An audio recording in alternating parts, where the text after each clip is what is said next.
समझ नहीं आ रहा अपने सैलरी इंक्रीमेंट का क्या करूं। बेटा इतना क्या सोच रहा है? अपने म्यूचुअल फंड्स के एसआईपी का टॉप अप करा ले। This is the right time. क्या? समझ में नहीं आया। बेटा इतना क्या सोच रहा है? अपने म्यूचुअल फंड्स का एसआईपी टॉपअप करा ले। This is the right time. अब समझा।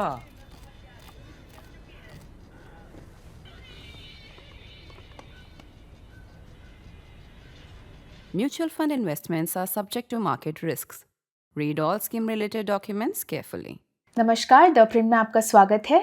दिल्ली अपना फैसला सुना चुकी है और 27 साल बाद भाजपा की एक बार फिर राजधानी दिल्ली में एंट्री होने वाली है। इस जीत के मायने क्या है और इसका आम आदमी पार्टी के भविष्य पे किस तरह का असर पड़ेगा, ये और ऐसे कई मुद्दों पर हम एक बार फिर चर्चा करेंगे शेखर से सवाल के इस एपिसोड में। मैं अपूर्वा मंधानी और मेरे साथ हैं हमारे editor in chief Shekhar Gupta. Apoorva, बहुत बिजी दिन है आज। बिल्कुल शेखर, चुनाव के नतीजे आ रहे हैं, इसीलिए हम आज ही रिकॉर्ड कर रहे हैं ये। और एक तरह से राजनीतिक इतिहास बदल रहा है, मतलब एक और करवट ले रहा है। जी शेखर, इसी पर हम और चर्चा करेंगे सवालों के दौरान। पहला सवाल ले रही हूँ डॉक्टर किरण केसी का। आज भी हमने ज़्यादातर एक सवाल को छोड़ के बाकी हमने सिर्फ मेंबर्स के सवाल लिए हैं डॉक्टर। और जिस नॉन मेंबर के लिए वो इसलिए क्योंकि वो सवाल बहुत अच्छा था। जी जी। और आप इतना अच्छा सवाल भेजते हैं तो आप मेंबरशिप भी ले लीजिए, इसमें कोई बहुत खर्चा नहीं होता है। आप मेंबरशिप लेंगे, आपके सवाल का जवाब होगा, फिर थोड़ी देर में हमारा मर्चेंडाइज आ रहा है, आपको वो डिस्काउंटेड प्राइसेस पे मिलेगा। फिर आपके सारे जो आप हमें लिखेंगे यहाँ पे, उसको हम अपने आप को व्यक्तिगत तरीके से रिस्पॉन्ड करेंगे और भी बहुत बेनिफिट्स आएंगे। तो बहुत फ़ायदा होगा, कोई नुकसान नहीं होगा।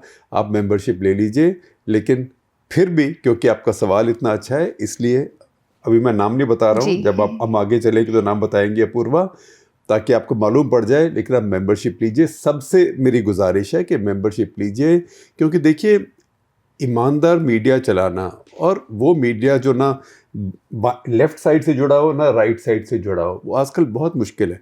क्योंकि अगर आप एक साइड पे हो जाएं तो वो साइड तो आपको सपोर्ट करेगी, वो आपको देखेगी भी, आपको सुनेगी भी, आपको पढ़ेगी भी, आपको पैसे भी देगी, सब्सक्रिप्शन भी देगी, और कुछ ऐसे ऑर्गेनाइजेशंस हैं जहाँ डोनेशन भी देगी। लेकिन अगर आप सच्चाई बोलें तो कभी एक साइड नाराज़ होती है, कभी दूसरी साइड नाराज़ होती है। तो दोनों से फ़ायदा होने के बजाय कई बार दोनों तरफ से मार पड़ जाती है। लेकिन उस मीडिया का बहुत महत्व है क्योंकि वो सच बोलता है आपके आगे, और इसीलिए इतने लोग आप हमें देखते हैं। तो फिर से मैं कहता हूँ, आप ये मेंबरशिप लीजिए। चलिए इसी बात पे सवालों से शुरुआत करते हैं। पहले दो सवाल तो मेंबर्स के ही हैं, लेकिन वापस एक टीज़र दे रही हूँ कि तीसरा सवाल जो लूँगी हमारे नॉन मेंबर का लूँगी। डॉक्टर किरण केसी पूछ रहे हैं, केजरीवाल की फ्यूचर पॉलिटिक्स का क्या होगा? देखिए, अभी केजरीवाल का बहुत बड़ा टेस्ट है, क्योंकि केजरीवाल को सेटबैक्स पहले हुए हैं। अब आप देखें कि पहले सरकार कांग्रेस के साथ बन के आ गई सबसे पहली बार 2013 में 14 में, क्योंकि हालांकि क्योंकि मेजॉरिटी नहीं थी तो कांग्रेस से मिले। वो चलने वाला भी नहीं था, चला भी नहीं। 49 दिन के बाद छोड़ दिए, और इस बहाने से कि जन लोकपाल बिल नहीं आ रहा है। जन लोकपाल बिल तो अब सब भूल भाल गए उसके बाद में, तो वो भी एक तरह का सेटबैक था। उसके बाद बहुत भारी बहुमत से आए, फिर बहुत भारी बहुमत से आए, लेकिन उसके बीच में भी एक सेटबैक था। वो सेटबैक था पंजाब चुनाव। पंजाब का जो चुनाव था 2017 का, वो बिल्कुल लगता था कि आम आदमी पार्टी ने जीता हुआ था। हम भी पंजाब गए थे उस समय, और सब लोगों ने कहा कि ये झाड़ू चल गई है, झाड़ू चल गई है, पंजाब झाड़ू चल जाएगी, है ना। तो एक तरह की हवा थी उस टाइम। और शुरू में जब मैं गया तो मुझे भी लगा कि हवा तो यहाँ पे है। लेकिन फिर आपके साथ मैं 2 आर्टिकल शेयर करूँगा। एक आर्टिकल जो मैंने राइटिंग्स ऑन द वॉल लिखा उस कैंपेन के समय, जो मैं आमतौर पे करता हूँ, और दूसरा आर्टिकल उसके बाद में लिखा कि आम आदमी पार्टी क्यों हारी। तो वो एक लंबी बात है। वो इसलिए हारी, कई कारणों से हारी, लेकिन सबसे बड़ा कारण ये हुआ कि खबर फैल गई कि जो कनाडा वगैरह से लोग आए हुए हैं, जो एक तरह से सेपरेटिस्ट हैं, रेडिकल हैं, ये सब आम आदमी पार्टी को सपोर्ट कर रहे हैं। और केजरीवाल भी उनमें से कुछ लोगों के साथ नज़र आए। और एक वहाँ पे एक पंथिक समिति बोलते हैं, तो पंथिक समिति ने, और पंथिक समिति जो है इसमें पंथिक कमेटी, इसमें ज़्यादातर वो लोग हैं जो पहले भिंडरावाले वगैरह के साथ थे, फिर वो ओवरग्राउंड हो गए, अब वो नॉर्मल लाइफ है, लेकिन दिल में तो वही है। तो ये खबर फैल गई कि ये जो बसों, एयर कंडीशन बसों के अंदर और ये थोड़े एंग्लिसाइज्ड कनाडा से आए हुए सिख जो कैंपेन कर रहे हैं, तो फिर से पंजाब कहीं वापस उसी जगह ना पहुंच जाए जहां से पंजाब आया है। जी जो रेडिकलिज्म, आतंकवाद की पहली स्टेज होती है, तो फिर से ना हो जाए, तो इसलिए लोग घबरा गए। एक तो सारे हिंदू कंसोलिडेट हो गए दूसरी साइड पे, दूसरा बहुत सिख भी। तो ये लास्ट मोमेंट पे पिछले 3-4 दिनों में ये चुनाव हारे, तो वो एक तरह का बड़ा सेटबैक था, क्योंकि पंजाब ने काफ़ी खर्चा भी किया था, लेकिन फिर भी काफ़ी बड़ी पार्टी बन के पंजाब में उभरे, तो वो सेटबैक था। लेकिन उसका मुकाबला जो अब सेटबैक हुआ है, ये उससे बहुत बड़े लेवल पे है। जी क्योंकि ये तो गढ़ है, ये गढ़ है, और इसी गढ़ में आपके महाराजा धीराज, सेनापति जो भी कह लें उनको, वो रहते हैं। क्योंकि ये तो ऐसी पार्टी है, ना कोई वर्किंग कमेटी, ना कोई एग्जीक्यूटिव, ना कोई पोलिट ब्यूरो, यहाँ तो सिर्फ एक सुप्रीमो होता है। तो जैसे वो कि 50 आदमी का ग्रुप है, उसमें से आगे जो मुखिया है वो सफ़ेद घोड़े पे जा रहा है, पीछे सब काले पीले घोड़े पे जा रहे हैं, है ना। तो अब वो जब मुखिया हार गया जी अब आप देखें कि कांग्रेस पार्टी में, मैं आपको पीछे लेके जाऊं तो इंदिरा गांधी और संजय गांधी दोनों हारे थे 1977 में, लेकिन उनकी पार्टी की फिर भी, उनकी सत्ता गई थी, फिर भी काफ़ी सीटें आ गई थी और उन्होंने वहाँ से रिकवर किया था। उसका ही कारण ये था रिकवरी करने का, कर पाने का, कि उनकी जगह जो आई जनता पार्टी, उसमें आपस में कोई मेलजोल नहीं था। वो जैसे आए थोड़े दिनों में टूटने शुरू हो गए। तो उसके बाद मैटर ऑफ टाइम था, और इंदिरा गांधी खुद भी जाके वो चिकमगलूर से चुनाव जीत के आ गई। तो ये केजरीवाल के लिए मौके अभी अवेलेबल नहीं है। केजरीवाल के लिए बड़ी भारी समस्या होने वाली है, क्योंकि दिल्ली में पहली बात तो जो 23-24 जितने भी है भाई, तो इस समय तक तो फाइनल टैली नहीं आई है, जितनी भी आएगी करीब 20 की रेंज में होगी, बॉल पार्क में 20 से 25 के बीच में और देयर अबाउट्स। तो ये जितने भी आएंगे, एक तो इनको इकट्ठे रखना, क्योंकि आम आदमी पार्टी की सबसे बड़ी समस्या क्या है? सबसे बड़ी समस्या आम आदमी पार्टी की है कि उसकी कोई आइडियोलॉजी ही नहीं है। कि मैं भ्रष्ट लोगों के खिलाफ हूँ, ये तो कोई आइडियोलॉजी नहीं है। मैं कोई, ना वो लेफ्ट है, ना वो राइट है, ना वो प्रो हिंदू है, ना वो प्रो सेकुलर है।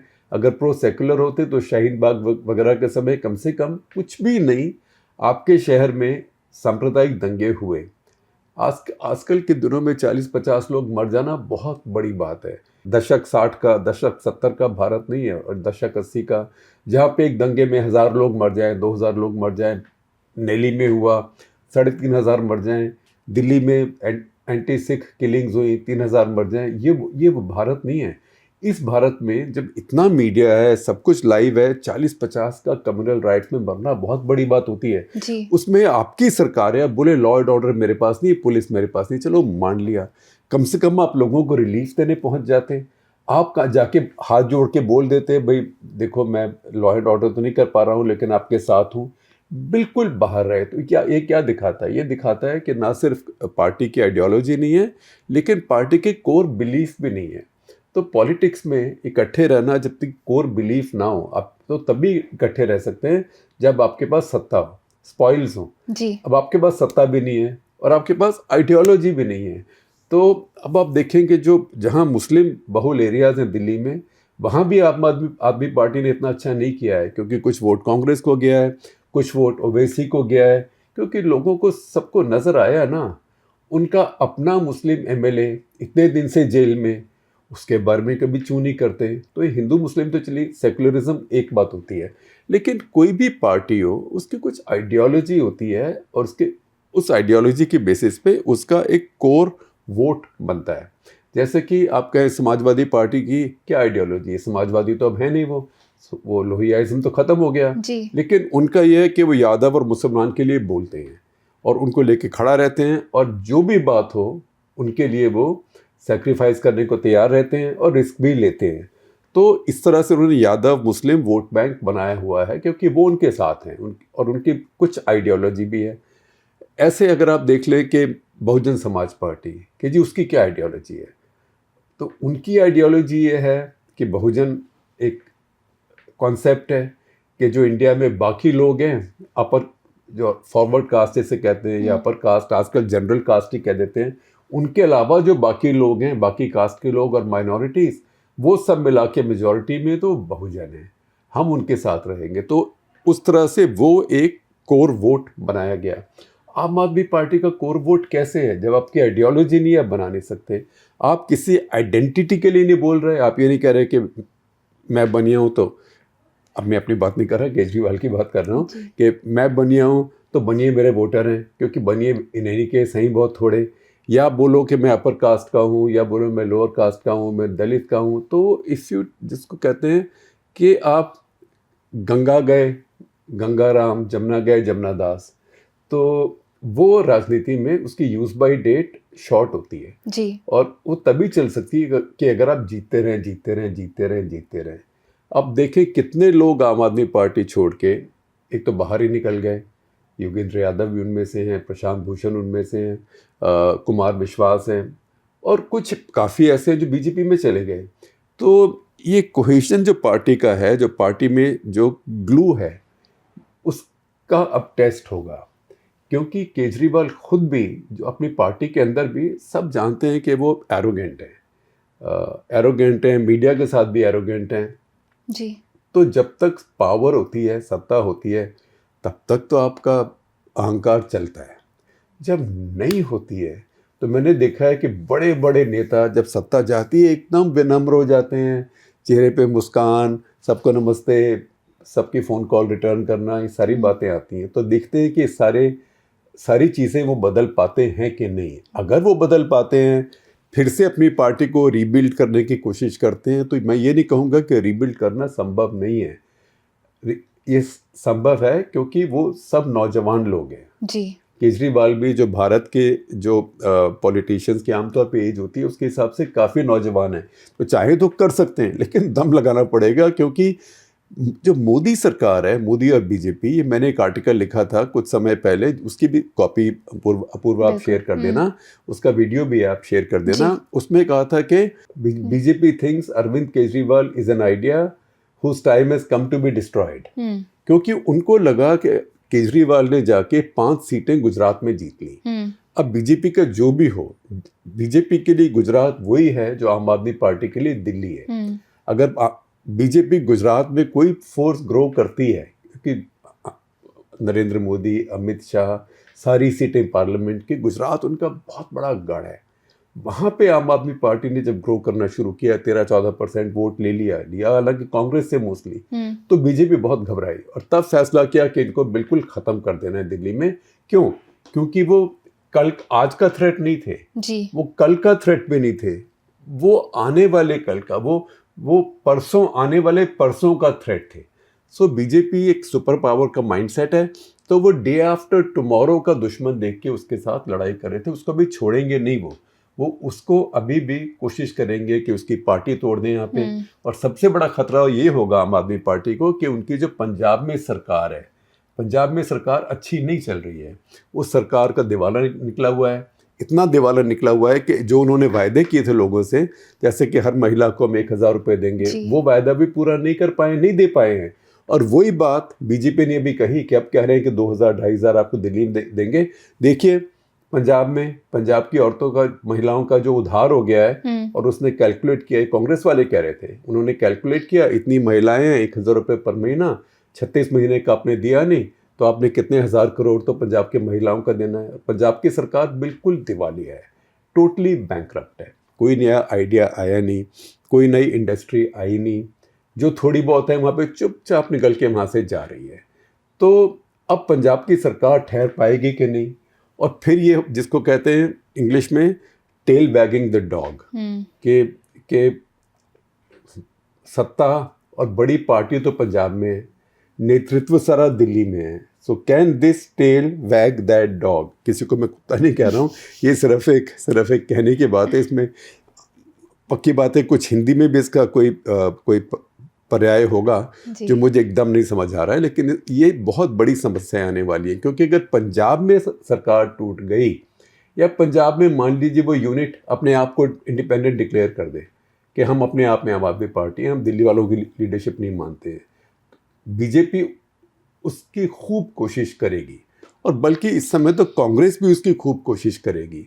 तो ये सब बहुत बड़ी चुनौतियां आने वाली हैं, और इसके साथ जो केसेस हैं वो तो चलते रहेंगे ही जी। और सबसे बड़ी बात है कि केजरीवाल ने बहुत लोगों को बेइज्जती करके, गाली निकाल के, वो काफ़ी एब्यूजिव भाषा भी यूज़ करते रहे हैं, सबको बहुत नाराज़ किया हुआ है। अब शीला दीक्षित को भी देखिए, जो केजरीवाल हारे हैं, ये एक तरह का शीला दीक्षित का रिवेंज है, क्योंकि शीला दीक्षित ने अच्छी सरकार चलाई थी, तो उसको इस तरह की गालियाँ, उसको भ्रष्ट कहना, उसको ठीक है, उसको हराया।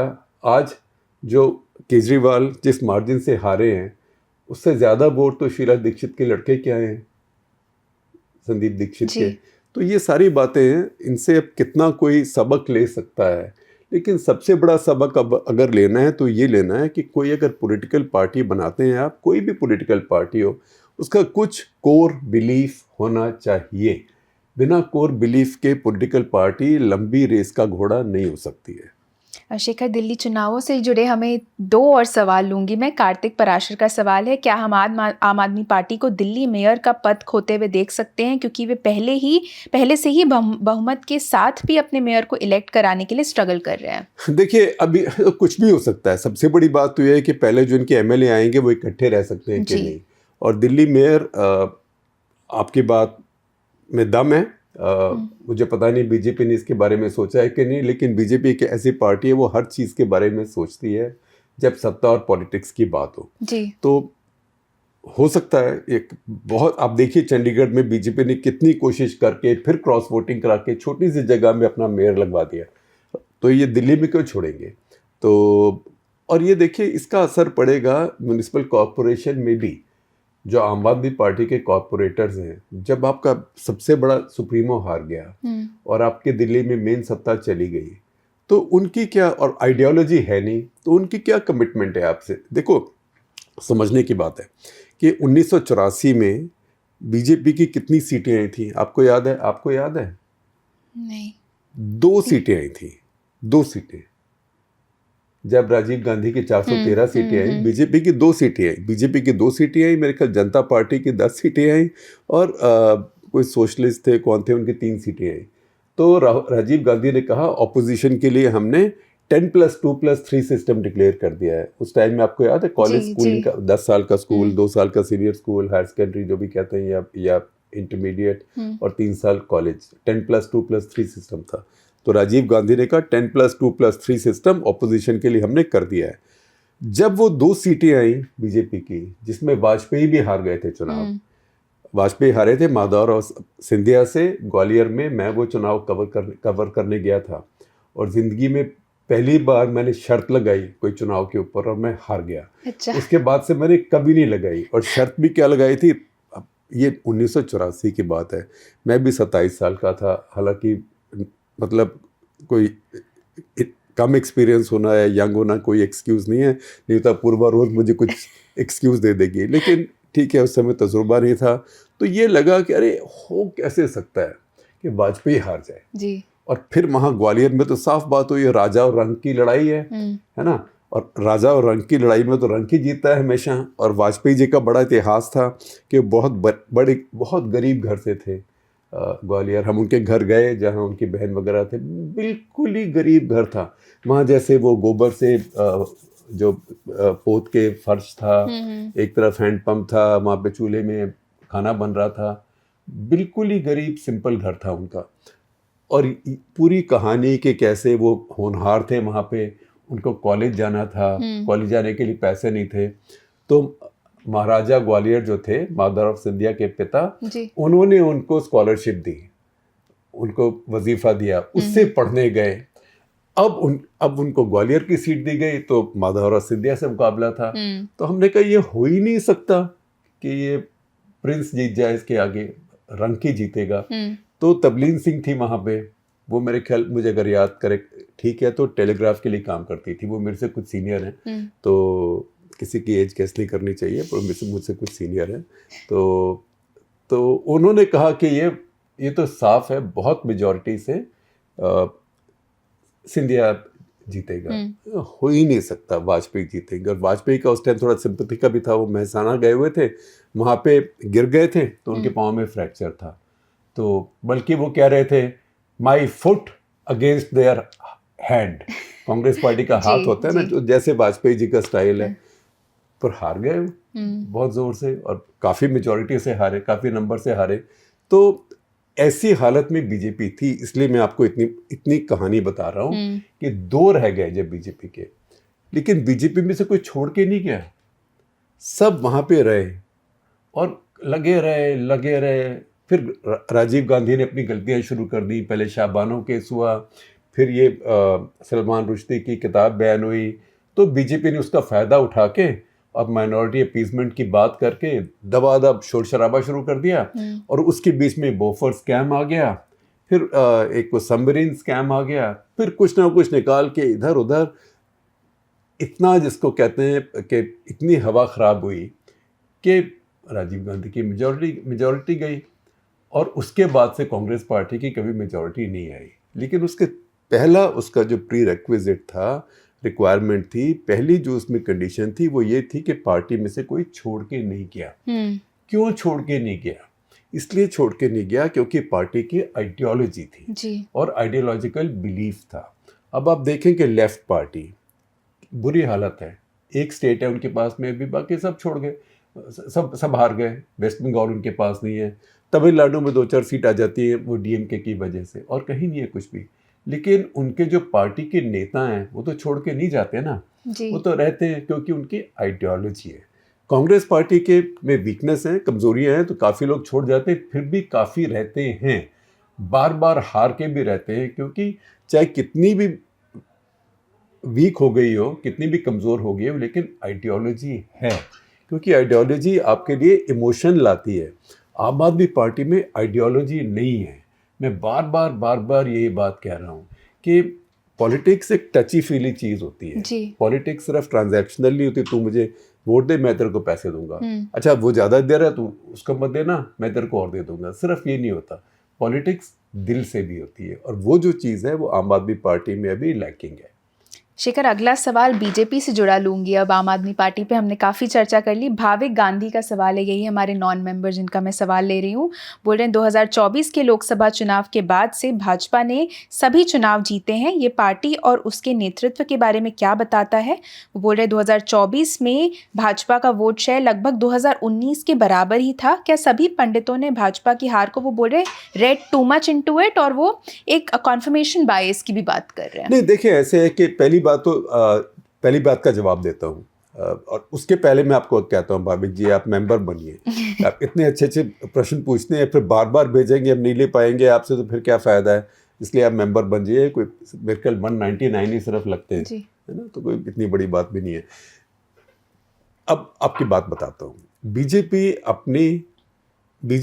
24/7/365/5 पॉलिटिक्स खेलती है।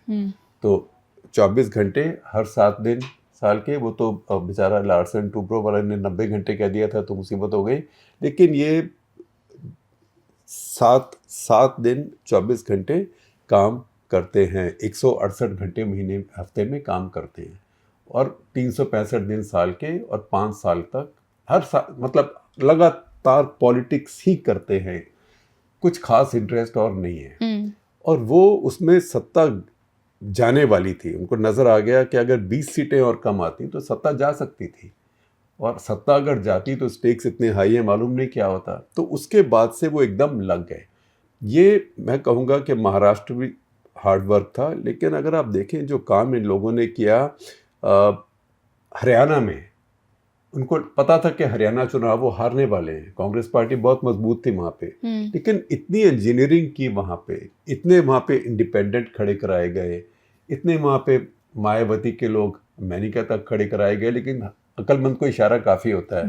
चंद्रशेखर आज़ाद वहाँ पे हेलीकॉप्टर से घूम रहे थे, हर जगह कैंपेन कर रहे थे, क्योंकि जो दलित वोट था वो ये माना जाता था कि उसमें से ज़्यादा कांग्रेस को जाएगा, तो जितना जाट वोट काट सकें उतना अच्छा है, जितना दलित वोट काट सकें उतना अच्छा है। तो जैसे विनेश फोगाट पहलवान थी हमारी, सबको लगा ये तो 30,000 40,000 से जीत जाएगी। अल्टीमेटली जीती वो, लेकिन कुछ हज़ार वोट से जीती, वो भी काफ़ी टेंशन के बाद। वो क्यों? क्योंकि उसके खिलाफ इतने इंडिपेंडेंट खड़े थे, उनमें से 9 तो जाट थे। तो हर किसी को अगर अपनी बिरादरी का वोट मिल जाए, अपने पड़ोसियों का, अपने खाप का, तो वही मिला के काफ़ी हो जाते हैं। और उसके बीच में एक आम आदमी पार्टी थी जो हर सीट में खड़ी थी।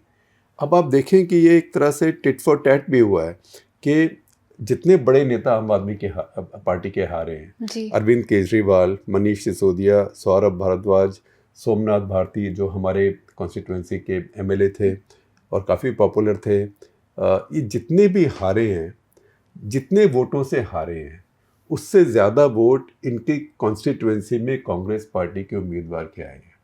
तो ये एक टिट फॉर टैट हो गया कि देखो आपने हरियाणा में हमारे साथ ये किया था और उसके पहले आप गुजरात में आ गए थे, आपने हमें वहाँ भी नुकसान किया। तो ये सारी बातें हैं जो कि बीजेपी को समझ आई। बीजेपी ने इस सब बात को आगे पुश किया और फिर इसको देख के अपनी इंजीनियरिंग करी। अब मैं ये नहीं कहता कि बीजेपी ने फाइनेंस किया आम आदमी पार्टी को हरियाणा में, लेकिन बीजेपी के लिए वो बहुत सूटेबल बात थी जी। क्योंकि एक भी वोट अगर आम आदमी पार्टी लेती हरियाणा में तो वो कांग्रेस के कॉस्ट पे लेती। और एक कभी मत भूलिए कि अरविंद केजरीवाल हरियाणा के हैं, वो हिसार के हैं। तो ये सारी बातें हैं। बीजेपी लेकिन कोहेसिव रहती है, अपने पार्टनर को आसानी से जाने नहीं देती है। उन्होंने बिल्कुल महाराष्ट्र में संभाल कर रखा अपने पार्टनर्स को, और बल्कि कंसोलिडेट किया वहाँ पे जाके। और अब आप देखें कि वो आंध्रा में चंद्रबाबू नायडू को कैसे अपने साथ रख रहे हैं, कितना पैसा दिया गया पोलावरम प्रोजेक्ट के लिए, दबादब एकदम जी। देना भी चाहिए, अच्छा प्रोजेक्ट है, नेशनल इंटरेस्ट का प्रोजेक्ट है। लेकिन बीजेपी इतनी फोकस के साथ पॉलिटिक्स करती है कि उसका रिकवर कर पाना असंभव कभी भी नहीं था। तो बीजेपी जिसको बोलेंगे ट्रू टू फॉर्म आ गई है। कांग्रेस पार्टी और अपोजिशन वो ज़रा बैठ के आसानी से कह रहे अब चुनाव कहाँ आ रहे हैं। हरियाणा में तो हम आगे हैं, जीती जाएंगे। इन्होंने मुख्यमंत्री अभी चेंज किया है।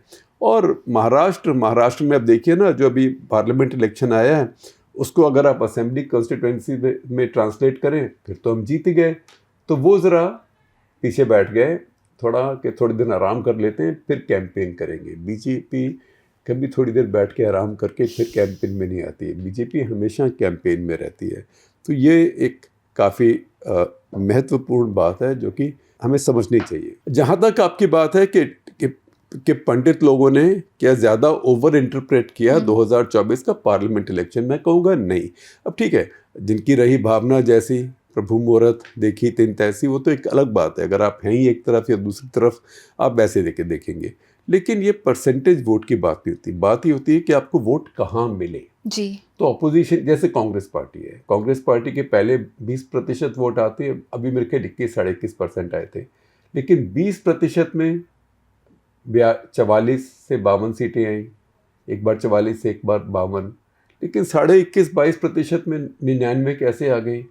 क्योंकि वो रेलेवेंट जगह में वोट आए, वहाँ पे अपोजिशन के वोट डिवाइड नहीं हुए। महाराष्ट्र में उनमें से अगर पहले का इलेक्शन होता तो कुछ कांग्रेस के आते, कुछ एनसीपी के आते, कुछ जैसे अब तो शिवसेना आई उनके साथ उद्धव ठाकरे की उसके पास जाते, या जैसे यूपी के अंदर एसपी और कांग्रेस में डिवाइड होते जी।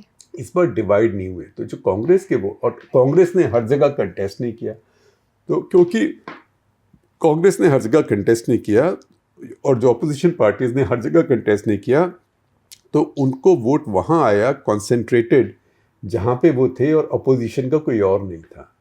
तो चुनाव में जो चुनाव का गणित होता है वो बड़ा पेचीदा भी होता है और बड़ा सीधा भी होता है जी। तो इसको आप पेचीदा तरीके से देखने चाहें तो आप सोचेंगे कि अच्छा ऐसी बात थी तो फिर ऐसा कोई तरीका हो सकता था कि ये अपोजिशन के नाम से वोट ट्रांसफ़र ना हो। लेकिन ये सच्चाई है उस इलेक्शन की कि एंटी मोदी मूड अपोजिशन की जो पार्टियां थीं उनके वोटर्स के अंदर था, और वो जो एंटी मोदी मूड था वो कंबाइन हो गया इंडिया ब्लॉक के कैंडिडेट्स में। जी। अरे मैं समाजवादी का वोटर हूँ, लेकिन यहाँ पे राहुल गांधी खड़ा है, मैं उसको वोट दे रहा हूँ, इसलिए ये सीटें कम हुई। तो ओवरऑल वोट परसेंटेज से हमारा नहीं होता, क्योंकि हमारे यहाँ प्रोपोर्शनेट रिप्रेजेंटेशन नहीं है पार्लियामेंट में। शेखर, अगला सवाल लूंगे आदित्य का। वो बोल रहे हैं कि अगर इंडिया गठबंधन का ऐसा कोई कॉन्सेप्ट नहीं है तो आप उन राज्यों में कांग्रेस का भविष्य कैसे देखते हैं जहां वे बहुत कमज़ोर हैं और उसे यूपी के जैसे मामले में समाजवादी पार्टी जैसे गठबंधन सहयोगियों से मदद मिली है? क्या आपको लगता है कि 2029 के चुनावों में हमें कांग्रेस, बीजेपी और क्षेत्रीय पार्टी के बीच 3-वे मुकाबला देखने को मिलेगा? आपके अनुसार किसे इसका फ़ायदा मिलने की उम्मीद है? देखिए 2029 बहुत दूर है, लेकिन इंडिया गठबंधन की पार्टियों ने ये भी देख लिया कि इनको 2024 में फ़ायदा हुआ, सबको फ़ायदा हुआ जी। सबकी सीटें आएंगी। अगर आप देखें हरियाणा में कांग्रेस पार्टी की आधी सीटें आ गई, जबकि हमेशा बीजेपी का क्लीन स्वीप होती थी 50% से ऊपर वोट के साथ, करीब 60% के पास आधी सीटें। कैसे? अब कई कारण थे उसके आने के, लेकिन एक कारण ये भी था कि आम आदमी पार्टी और कांग्रेस का गठबंधन था, तो थोड़े से भी वोट वहाँ नहीं गए, वेस्ट नहीं हुए। तो सबको पता है कि इसके अंदर वैल्यू है और ये सब लोग देखेंगे। फिर होगा तुम्हारी कितनी सीटें, हमारी कितनी सीटें। जहाँ कांग्रेस कमज़ोर है, सच्चाई है कि जहाँ कांग्रेस कमज़ोर है वहाँ कांग्रेस और इंडिया अलायंस में समस्या पैदा होने का इम्कान कम है, क्योंकि वहाँ कांग्रेस पार्टी रियलिस्टिक तरीके से नेगोशिएट करती है। जी। जैसे कि यूपी में समाजवादी पार्टी के साथ है, उसको ये नहीं कह सकते मेरे को 80 सीटें दो, क्योंकि आपको औकात पता है और आपको ये पता है कि अगर उसके साथ नहीं हुआ तो आपकी 4 या 5 ही आएंगी। इस तरीके से शायद आपके पास कुछ और आ जाए। बिहार में अभी टेस्ट आएगा, मुझे नहीं लगता कि बिहार में कोई टूट फूट होगी कांग्रेस पार्टी आरजेडी का जो अलायंस है उसके अंदर। तो ये कुछ अलायंस हैं जो स्टेट बाय स्टेट चलेंगे। जहाँ कांग्रेस वीक है, जैसे तमिलनाडु है, वो अलायंस में बहुत कम मसला होगा। मसला वहाँ होगा जहाँ की कांग्रेस मजबूत है। अब मान लीजिए कि जब चुनाव होगा अगला कर्नाटका में, तो कर्नाटका में अगर वहाँ पे मान लीजिए कोई एक अलायंस का मेंबर कहता है यार 5 सीटें मुझे भी दे दो, 3 सीटें मुझे भी दे दो, जैसे कि आम आदमी पार्टी ने हरियाणा में कहा था कि 7 सीटें हमें दे दो, हालांकि उन्हें 7 कोई अपनी चुनी हुई सीटें ही चाहिए थी। या जैसे समाजवादी पार्टी कहती है हरियाणा में हमें 10 सीटें दे दो, तो हो सकता है कल को कर्नाटका में कोई आए और वो कांग्रेस का फिर देने का दिल नहीं करेगा, क्योंकि पार्टी में लोग कहेंगे हमारा क्या होगा, ये तो मेरी सीट थी। तो उनमें समस्या आने का चांस ज़्यादा है जहां कांग्रेस मजबूत है। जहां कांग्रेस मजबूत नहीं है वहां समस्या आने का चांस कम है। शेखर, आज का आखिरी सवाल लूंगी, लेकिन उससे पहले अपने दर्शकों को बता दूं कि हमें कई सारे मेंबर्स के सवाल आए थे। रवि जयकुमार ने G20 के बारे में पूछा था, संकल्प का सवाल आया था, अनुराग उपाध्याय, विशाल खोपकर, संचित सुमन, आप सभी के सवाल और कई मेंबर्स के भी सवाल आए थे। इसके अलावा भी आप सभी के सवाल मैंने लिख लिए हैं और मैं पूरी कोशिश करूँगी कि अगले एपिसोड में शेखर से वो सवाल पूछूँ। इस एपिसोड पर हमारा फोकस हल्का हमने जो चुनाव हुए हैं दिल्ली के उस पर रखा, काफ़ी समय उसमें गया, लेकिन आगे के एपिसोड्स में हम ये एक तरह का बैंक बना लेंगे अपने लिए और हम ज़्यादा से ज़्यादा सवाल आप सभी के लेकर इस शो में उनकी चर्चा करेंगे। और मैं भी कोशिश ये करूँगा कि ज़रा जवाब थोड़े छोटे दूँ और नहीं तो कुछ समय के बाद हम शायद इस शो का ड्यूरेशन भी बढ़ा देंगे जी, या फिर कई बार कर लेंगे, देखेंगे। चलिए शेखर, आखिरी सवाल लूंगी पवन कुमार बालाबोमा का। बोल रहे हैं विपक्ष इलीगल इमिग्रेंट्स को लेकर सरकार पर निशाना क्यों साध रहा है, खासकर तब जब इनमें से अधिकतर लोग पंजाब और हरियाणा के प्रतीत होते हैं। देखिए वो जो निशाना है, पहली बात तो ये कि इतनी अक्लमंदी की बात नहीं है, क्योंकि ये सबकी कमज़ोरी है कि हमारे यहाँ इतना ये ह्यूमन ट्रैफिकिंग ही तो है, ये तो मानव तस्करी है। सब क्रुक्स हैं, ठग्स हैं, और जब मानव तस्करी होती है तो उसके साथ ड्रग तस्करी भी होती है, उसके साथ रेडिकलिज्म भी जाता है, सेपरेटिज्म भी जाता है, टेररिज्म भी जाता है। तो ये तो एक अंडरग्राउंड माफिया बन गया है जिसके लिए सब जिम्मेवार हैं। पंजाब में कांग्रेस का राज रहा इतने दिन, पंजाब में बीजेपी का भी अकाली दल के साथ पार्टनरशिप में राज रहा, अब आम आदमी पार्टी का राज है। हरियाणा में सब कर रहा है। हरियाणा में हालांकि ये जो इमिग्रेशन है ये नई बीमारी शुरू हुई है, इलीगल इमिग्रेशन। इमिग्रेशन बीमारी नहीं है, इमिग्रेशन तो अच्छी बात है।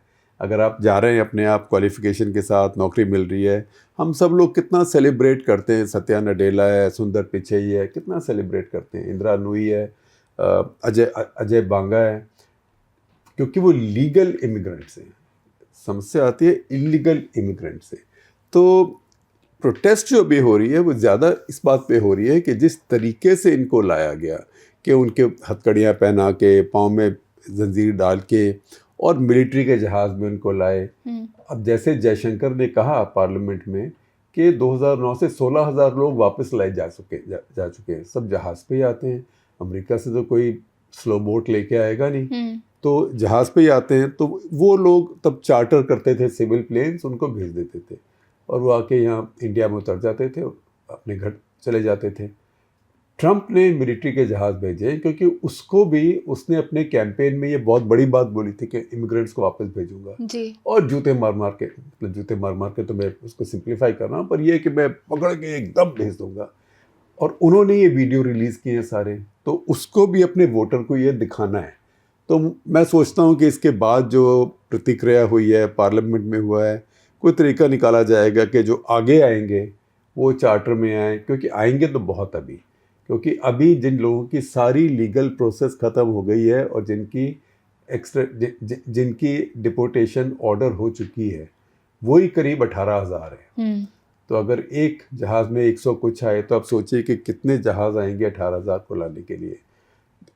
लेकिन अब मुझे लगता है कि इस तरीके से वो नहीं लाए जाएंगे इस ट्रीटमेंट के हिसाब से। लेकिन इसमें बहुत बातें और सोचने की हैं कि लोग आएंगे कैसे, रीसेटल होंगे, अपने घर के पैसे खर्च करके चले गए, 50-50 लाख, 60-60 लाख दे के गए। अच्छा, दूसरी बात, जब घर आते हैं तो लगता है अब लूज़र हैं, सब कुछ गवा के होश में आए तो क्या किया। अब होश में भी आए कि नहीं, फिर कोई इसमें से क्राइम में ना घुस जाए डेस्परेशन में, या स्मगलिंग, ड्रग स्मगलिंग। तो ये सारी बातें हैं, इनकी रिहेबिलिटेशन भी अब एक बहुत बड़ी चुनौती है। चलिए, इसी बात पे हमारा आज का एपिसोड यहीं ख़त्म होता है। एपिसोड के ख़त्म होने से पहले आप सभी से गुजारिश करूँगी कि आप हमारे शो को लाइक, इस एपिसोड को भी लाइक और शेयर ज़रूर करें और हमारे यूट्यूब चैनल को सब्सक्राइब भी ज़रूर करें। हमसे जुड़ने के लिए आप सभी का बहुत-बहुत धन्यवाद। बेल आइकन, जी, तो बेल आइकन को दबाएं, उसको दबाएं तो आपके पास फिर जैसे ही कोई हम नया वीडियो अपलोड करेंगे आपके पास नोटिफिकेशन आएगी। जी, चलिए, हमसे जुड़ने के लिए आप सभी का बहुत-बहुत धन्यवाद।